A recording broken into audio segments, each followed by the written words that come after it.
എല്ലാവർക്കും വിനീത നമസ്കാരം. ശ്രീമദ് ഭാഗവതം ദശമസ്കന്ധം അധ്യായം 30 ശ്ലോകം 5, 6, 7, 8, 9, 10 6 ശ്ലോകങ്ങൾ ഇന്ന് നമുക്ക് നോക്കാം. ഭഗവാനെ പെട്ടെന്നങ്ങട് കാണാതെ ഇപ്പൊ ദുഃഖം സഹിക്കാൻ വയ്യാതെ ഉന്മാദിനികളെ പോലെയായി ആ ഗോപസ്ത്രീകള്. ഭഗവാന്റെ ലീലകള് ഓരോന്നോരോന്നായിട്ട് ഇങ്ങനെ ചെയ്യുക. ആ ഭൂതനാമോക്ഷം, ശകടാസുരമർദ്ദനം, തൃണാവർത്തമോക്ഷം, ഇതൊക്കെ അഭിനയിച്ചുകൊണ്ട് ഇങ്ങനെ പരസ്പരം ഞാനാണ് കൃഷ്ണൻ എന്ന് പരസ്പരം പറയുന്നു അവര്. അങ്ങനെ പിന്നെ അവര് ഉന്മാദത്തിന്റെ ആ ഉന്നതിയിലെത്തി.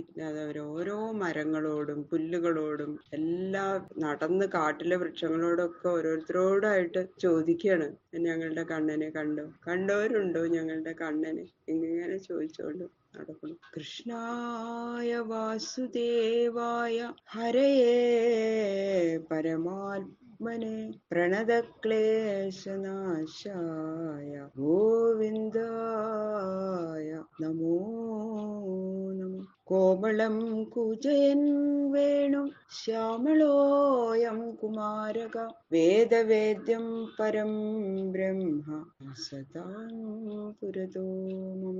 ഓം നമോ ഭഗവതേ വാസുദേവായ. ഓം നമോ ഭഗവതേ സുദേവായ. ശ്ലോകം 5.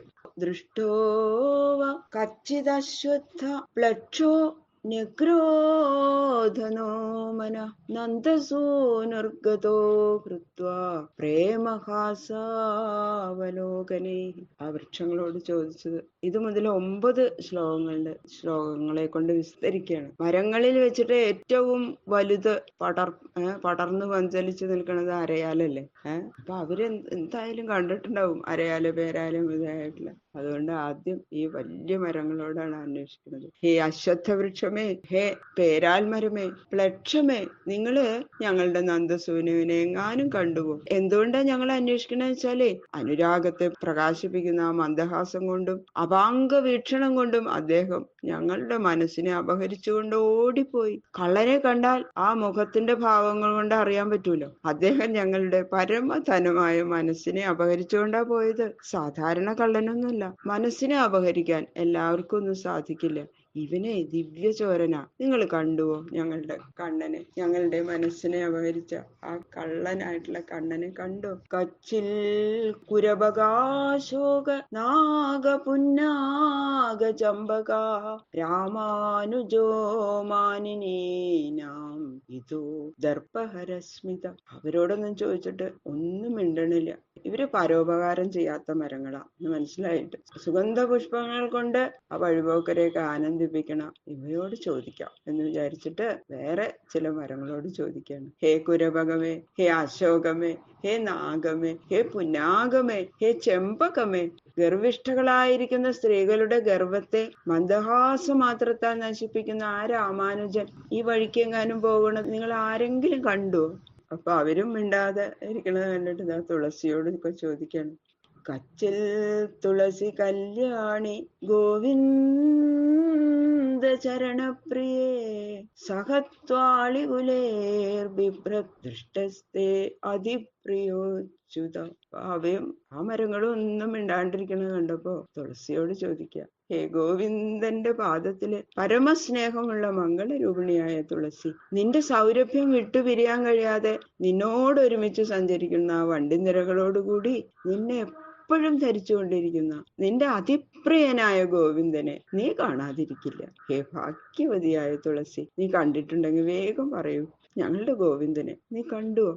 മാലത്യദർശിവ കച്ചിൻ മല്ലികേ ജാതി യൂധികേ പ്രീതിം വോ ജനയൻ യാത കരസ്പർശേന മാധവ. തുളസി ഭഗവാന്റെ പാദസ്പർശത്തിൽ അതിതൽപരയാണ്. അതുകൊണ്ട് അവള് സപത്നിയാ.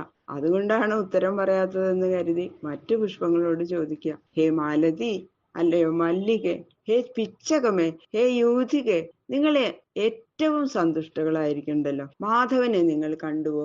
നിങ്ങളുടെ പുഷ്പങ്ങൾ പറിക്കാൻ വന്നപ്പോ അദ്ദേഹത്തിന്റെ കരപല്ലവ സ്പർശനം കൊണ്ട് നിങ്ങളെ സന്തോഷിപ്പിച്ചുകൊണ്ട് ഈ വഴിയിൽ കൂടെ പോയോ?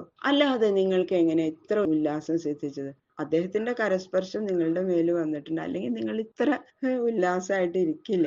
കണ്ടു എങ്കിൽ വേഗം പറയണേ ഞങ്ങളുടെ ഗോവിന്ദന്. ചൂതപ്രിയാളപനശാസന കോവിദാരജംബാർക്കബില്ല ബഗുളാമ്ര കദംബനീപാഹ ഏന്യേ പരാർത്ഥഭവഗ യമുനോപകൂലാഹ ശംസന്തു കൃഷ്ണപദവേ ഹിതാത്മനാംന. അപ്പൊ ഇവരൊന്നും ഉത്തരം പറയാതിരുന്നപ്പോ പിന്നെയും പരോപകാരം ചെയ്തുകൊണ്ടിരിക്കുന്ന വൃക്ഷങ്ങളോട് തന്നെ ചോദിക്കുക, ഹേ ചൂത വൃക്ഷമേ, പ്രിയാളമേ, പനസമേ, ബകുളമേ, ആമ്രവൃക്ഷമേ, കദംബമേ, നീപ്പമേ, നിങ്ങള് തീർത്ഥവാസികൾ എന്ന പോലെ എപ്പോഴും യമുനയുടെ കരയിൽ വസിക്കണം. നിങ്ങളുടെ ജന്മം തന്നെ അന്യോപകാരത്തിന് വേണ്ടിയിട്ടാണല്ലോ. ഞങ്ങളുടെ മനസ്സിനെയും അപഹരിച്ചുകൊണ്ട് ഓടിപ്പോയ ആ കൃഷ്ണന്റെ മാർഗം നിങ്ങൾ അറിയുമെങ്കിൽ പറയൂ. കൃഷ്ണൻ ഇതിൽ കൂടെ പോയോ? ഈ വഴി കൂടെ പോണത് നിങ്ങൾ കണ്ടുവോ? ഞങ്ങളുടെ മനസ്സ് ഞങ്ങളിൽ ഇല്ലാത്തത് കൊണ്ട് ഞങ്ങളെ ശുദ്ധശൂന്യങ്ങളായിരിക്കുന്നു. ദയവ് വിചാരിച്ചൊന്ന് പറയൂ. കിം തേ കൃതം ക്ഷിതി തപോപദ കേശവാംഘ്രിസ്പർശോത്സവോൽപുളകിതാംഗരുഹേ വിഭാസി അപ്യംഘ്രിസംഭവ ഉരുക്രമ വിക്രമാദ്വാ ആഹോ വരാഹവപുഷ പരിരംഭണേന.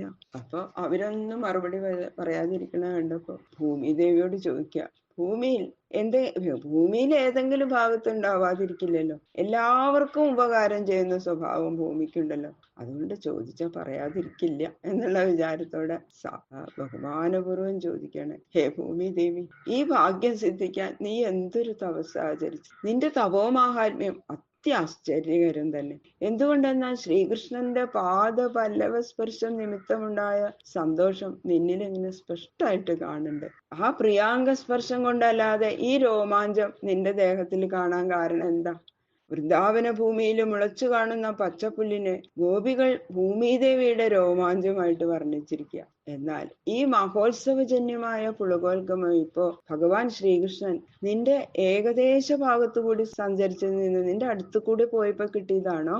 അല്ലെങ്കിൽ ഇതിനും എത്രയോ മുമ്പ് വാമനമൂർത്തിയായ അവതരിച്ച ഭഗവാന്റെ പാദസ്പർശം നിന്റെ സർവ്വ ശരീരത്തിലും ഒരേ സമയത്ത് സിദ്ധിച്ചപ്പോ ഉണ്ടായത് ഇന്ന് വരെ നശിക്കാതെ നിലനിൽക്കുന്നതാണോ? ഇപ്പൊ ഭഗവാൻ നിന്റെ അടുത്ത് കൂടെ ഉണ്ടായതാണോ ഈ രോമാഞ്ചം? അതുമല്ലെങ്കിൽ അതിനും വളരെ പണ്ട് സമുദ്രത്തിൽ നിമഗ്നയായ നിന്നെ ഉദ്ധരിച്ച് നിലനിർത്താൻ അവതരിച്ച ആ വരാഹമൂർത്തിയുടെ ആലിംഗന നിമിത്തം ഉണ്ടായ പരമാഹ്ലാദം ഇന്ന് നിലനിൽക്കുന്നത് കൊണ്ടാണോ നിനക്ക് ഈ പുളകം?